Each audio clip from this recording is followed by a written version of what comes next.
तो ये आप ध्यान रखिए, अगर आपके हेमोग्लोबिन टेस्ट में हेमोग्लोबिन लगातार डाउन हो रहा है, उसमें प्रॉब्लम है, और आपके स्टूल में भी प्रॉब्लम है, तो जैसा डॉक्टर ज्योति आनंद बता रही हैं, आपको डॉक्टर से ज़रूर कंसल्ट करना चाहिए। और अगर आप इनके आसपास हों तो इनसे ज़रूर मिलिए, बेहतर इलाज मिल पाएगा आपको।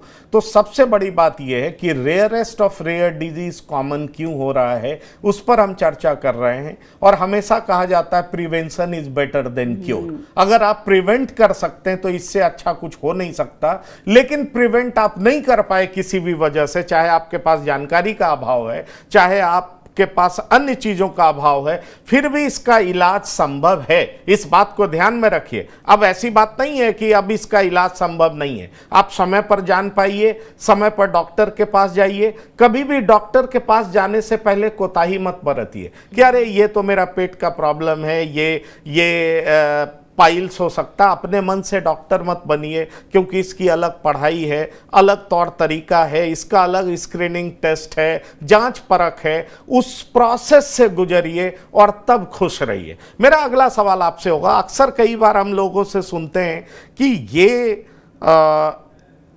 पिक्चर में काम करती थी, उनको इस तरह का कैंसर हुआ। मनीषा कोइराला को लोग अक्सर चर्चा करते हैं, और भी लोगों की बात करते हैं जिनको कैंसर था, वो बाहर इलाज कराने गई और उसके बाद अब ठीक हैं। उन्हें फाइटर का नाम दिया जाता है कि वो फाइट किए। हमारे ऑफिस में भी एक स्टाफ थे जिनको कोविड के टाइम पे कैंसर हुआ था, और वो कैंसर की बीमारी से जूझते हुए फिट हो गए, मतलब फिर वो हमारे साथ काम कर रहे थे।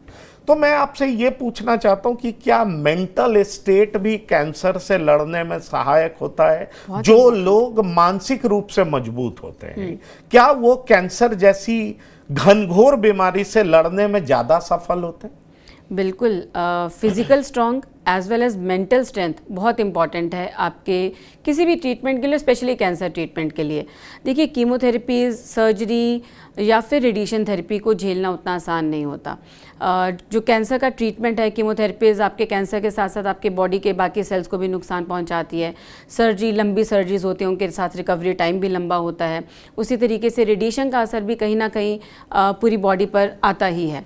तो इसलिए जब तक आप एक मेंटल वेलबींग नहीं रखेंगे, तब तक आप इस सारे ट्रीटमेंट से उभर नहीं पाएंगे। मेंटल स्ट्रेंथ बहुत इंपॉर्टेंट है आपकी अच्छी रिकवरी के लिए।